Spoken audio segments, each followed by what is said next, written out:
and talk about what a nuclear posture review is. When a president comes in, he initiates broad policy reviews. The president will issue guidance, national security strategy guidance, and then the Defense Department will do its national security posture.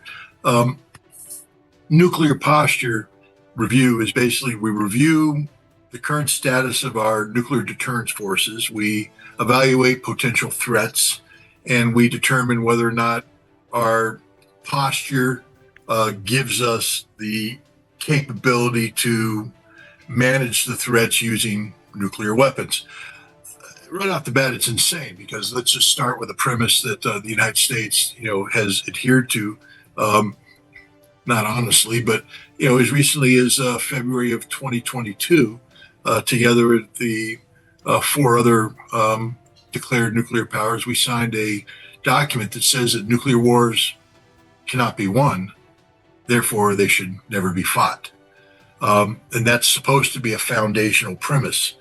And yet our nuclear posture actually talks about how nuclear wars can be fought and why we expect to win them. So there, we see a certain amount of insanity. Most recently, the nuclear posture review, and then what's followed up is the nuclear employment plan, which is a very classified document. It's basically the nuclear war, the war plans.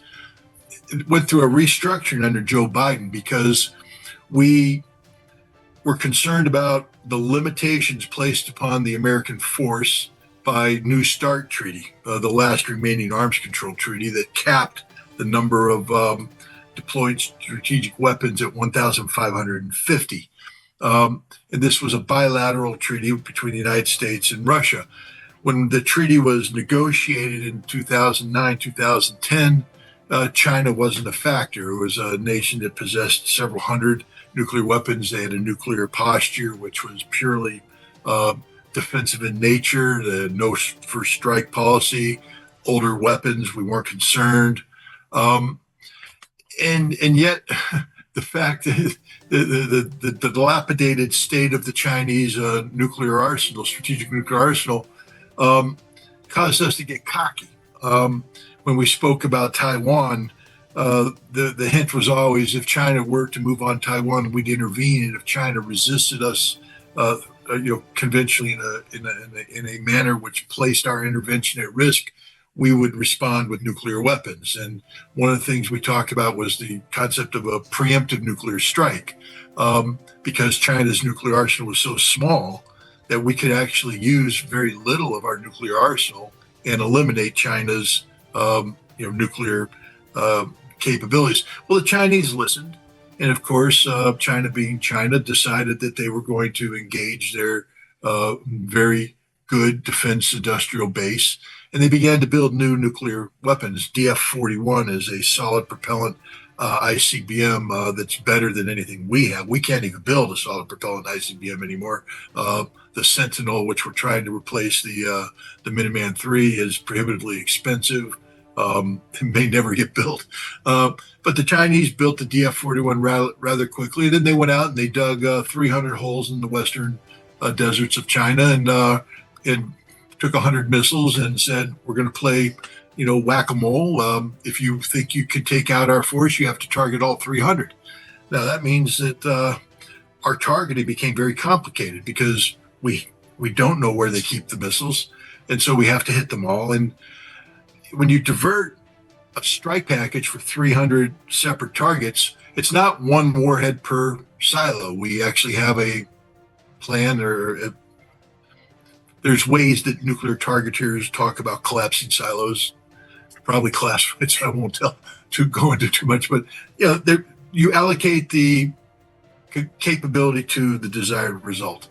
But to do this with China, we suddenly were draining a significant portion of our nuclear arsenal, and they said we aren't unable to maintain, the ability to strike Russia and China simultaneously under New START.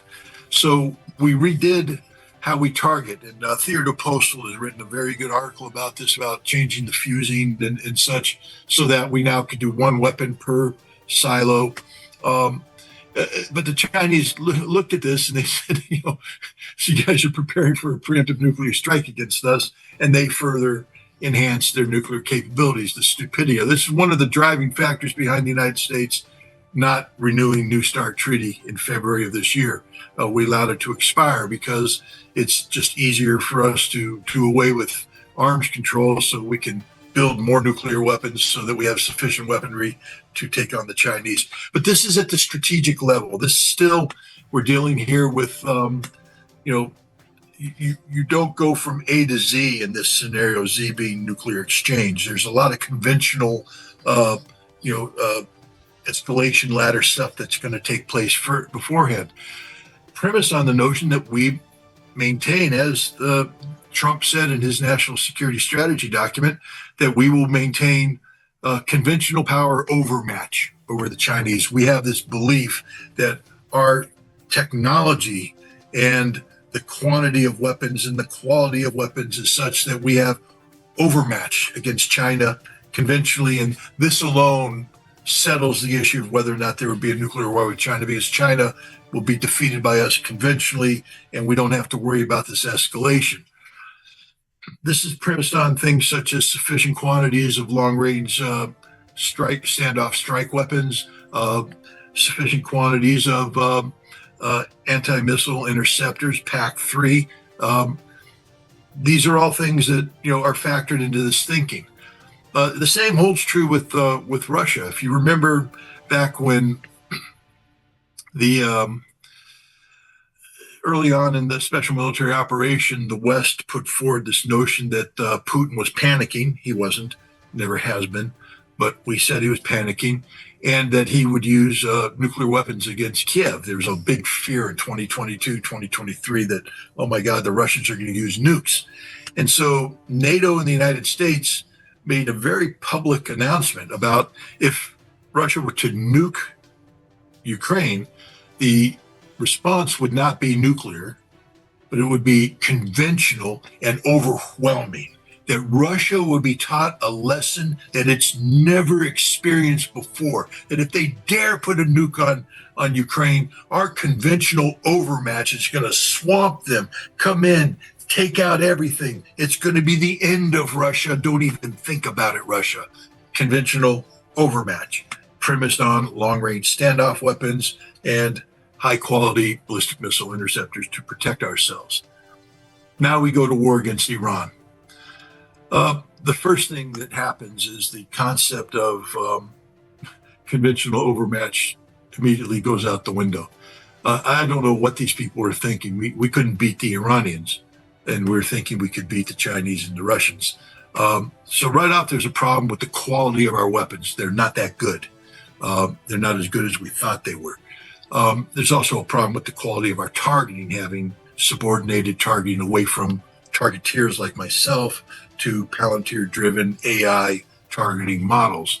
We dumbed it down, which means that what we're hitting isn't hitting what we want to hit, etc. And then the Iranians were able to use ballistic missiles against us in a manner that caused us to use a lot of our interceptors. We ran out of ammunition, and we didn't defeat the enemy. That was a big problem. The 39-day war ended on day 39 because we simply ran out of the ability to continue the conflict. Now, we took a pause. Donald Trump admits that he lied about the MOU. He lied about it. He just was taking a pause to get oil and bring in ammunition. Where'd they get the ammunition? They stripped it from South Korea. They stripped it from Japan. They stripped it from Europe. They stopped sending ammunition to Ukraine and rediverted it to bring it all into the Middle East. And then we started to warp again, and we ran out of ammunition. And what did we do next? We went to our stockpiles in the strategic reserves that the European war commanders and the Pacific war commanders rely upon. And we stripped those. And then we started renewing, and we ate through these. And when we're told that there is no more conventional munitions, this is the truth. We don't have sufficient long range strike resources to last more than a week against the Chinese. We have no ability to defend ourselves against North Korean or Chinese ballistic missiles. We have depleted almost the totality of our high quality PAC-3 things. The same thing in Europe. We the idea of sending a devastating strike against the Russians is laughable. We don't have those weapons anymore. If you remember, General Chris Donahue earlier this year gave a speech at Wiesbaden when he spoke. He was the commander of U.S. forces in Europe, and he said, Kaliningrad is just 49 miles wide, and we can just take it off the map. We have the ability to do this. We've been preparing for years, precision targeting, etc. We can take everything out. Well, Chris, you can't do that when Chris is fired, so it doesn't matter if the guy took over. You can't do that because you don't have any ammunition. I mean, even if your target is good, you don't have the ammo anymore. Plus, now when the Russians respond, you can't defend yourself. So we have literally dropped ourselves down to where we cannot wage war at all. Conventional war, we can't wage conventional war now against a peer level enemy. I'm not saying that we can't start one and win. We can't start one. It would be over on day one. We lack the capacity to inflict any meaningful harm, and we lack the capacity to defend ourselves against what would be an overwhelming response. Look at Ukraine today, no air defense. And it's just, could you imagine Europe being laid naked like this? And this is exactly what happened to Europe. They cannot defend themselves. Taiwan, there's no defense. Japan, there's no defense. South Korea, there's no defense. We have taken it all away. So now that Donald Trump has to acknowledge we don't have any ammunition, what do? We redo the nuclear posture.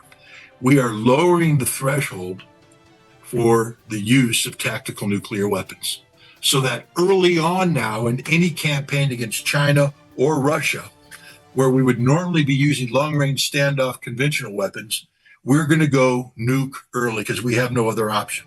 So if we get into a shooting match with Russia over, say, Kaliningrad or the Baltics, or we get in a shooting match with China over Taiwan, we are going to be starting the war with tactical nuclear weapons because it's all we have left. That's it. And I just want people to understand that at no time has the Pentagon ever had a war game where we simulate the use of tactical nuclear weapons where it doesn't escalate rapidly to a general nuclear exchange where all humanity dies. And this is where we're at. This is the insanity of the moment. This Iran conflict has actually created an existential crisis for the world.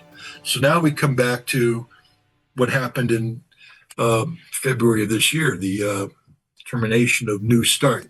There's been no desire, and Joe, you know me, this has been my passion. New Start, keeping New Start alive. I put everything I had into this. 2024, I made it part of, and I'm pretty proud because in 2024, because of the work we were doing, we actually got Donald Trump to say these things about nuclear weapons that were smart. Like, I don't want to start a nuclear war. These are the things I'm going to do. And it was like, wow, there's a response. There might be a chance here. Turns out there's no chance. The Russians have no interest. I went to Russia thinking that I was going to be able to engage on nuclear disarmament and was put in my place by the Russian government that said we're just not interested in this topic at this time. And the Chinese have just been reticent against having any conversation about nuclear disarmament. They say that's a bilateral problem between the United States and Russia. Sort it out, and then we'll come in. This can't be allowed to continue. And I'm going to re-engage on this issue because we have to have arms control now. It's more important now than ever. I liken this scenario, the situation we're at right now, to the situation that existed in the late 70s, early 80s regarding intermediate nuclear forces.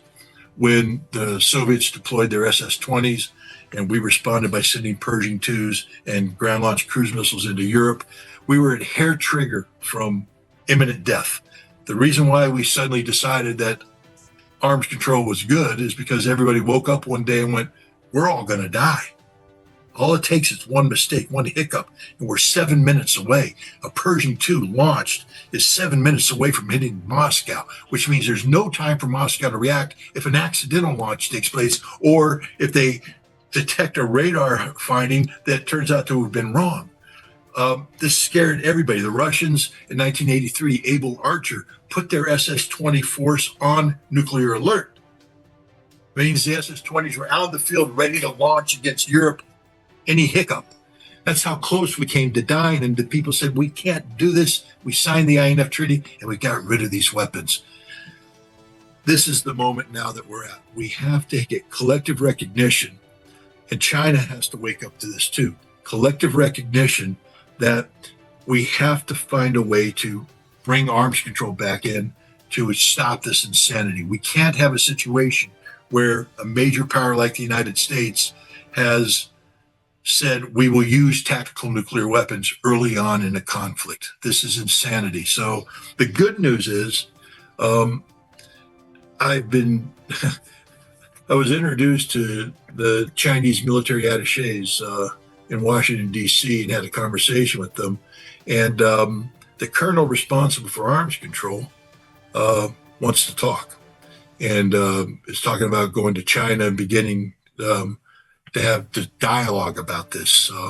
Not negotiations. I'm not a U.S. government official, but this is unique that China is now saying, hey, we might want to actually explore concepts pertaining to arms control. And maybe the Russians will wake up on this as well. And who knows, maybe the Trump administration will finally grow a brain cell and decide that rather than committing collective suicide, maybe arms control that created a scenario where we wouldn't have to consider using tactical nuclear weapons early on in a conventional conflict. Maybe we wouldn't have to go down that route. So anyways, that was my article in a nutshell. Into Russian territory, and Russia was threatening that it could lead to a nuclear war. And it didn't happen. Are we in a more dangerous situation now, my question, than we were at that time when Biden was first threatened? Let's revisit this and talk about just how dangerous that time was. Because you're right, you were there. You remember the conversation we had with the staffer of it was actually with the principal. I won't use his name because he hasn't given us permission to use his name, but a very senior member of the party not in power. And he talked about the briefing that he had received, that they had collectively received about, from the CIA, are the Russians bluffing? And that was the question I said, are the Russians bluffing? Because the Washington Post was saying the Russians were bluffing. And I said, is this what you got? He said, no. The CIA actually said the Russians aren't bluffing, and that there was a greater than 51% chance that there would be a nuclear war by the end of this year. But he said, that's not the scariest thing. The scariest thing was in the same room were the Biden administration officials, and when everybody looked at them, they went, yeah, nuclear war, we're ready. I mean, that's scary. And then you reflect on what Rear Admiral Buchanan, the J5, the nuclear plant for Strategic Command, said in late November at a CSIS meeting in Washington, D.C. during the question and answer period, asked about the Russians and the Russians making nuclear, new nuclear posture, etc. He said that we are ready to have a nuclear exchange with Russia and win. So a nuclear exchange means nuclear war. People need to understand that. But the interesting thing is he said, maybe it's time we be honest with the American people about what winning means. Because it doesn't mean that life continues the way it does today. A nuclear war, even one which we won, means the end of America. It means the end of the constitutional republic because martial law will be declared. There will not be the infrastructure that we're used to. Life will be hell on earth. Literally, what the Biden administration decided is that in order to save America, they would have to destroy America. And they were ready to do it. That's pretty damn dangerous, Joe. That's a very, very, very dangerous situation. So now, is today more dangerous than that? I think we're at the same situation, the same level of insanity. Because what the Trump administration is saying is that they are prepared to use nuclear weapons early on against Russia and China, and that they feel that this will be what's needed to achieve victory. So we're going to use these nuclear weapons, and if we use enough of them early on, because that's what this posture is about, not just using nuclear weapons earlier in the escalatory ladder, but to use enough of them early on that we win.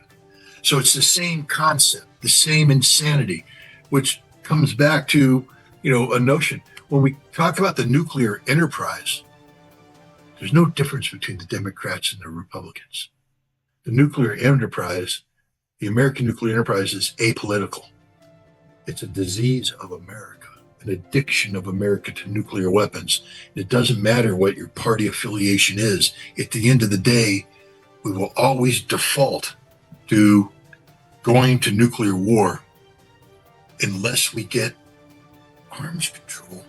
And we need John F. Kennedy, the spirit of Kennedy. We need, a visionary to recreate, to resurrect the Arms Control and Disarmament Agency and make arms control one of the driving factors of American diplomacy, no longer subordinate. What's happened recently is that we've done away with, dedicated arms control professionals. We now, for instance, under the Trump administration, the person responsible for arms control is also responsible for counterterrorism and counter narcotics, which means that arms control is at the bottom tier. Nobody's talking about arms control anymore.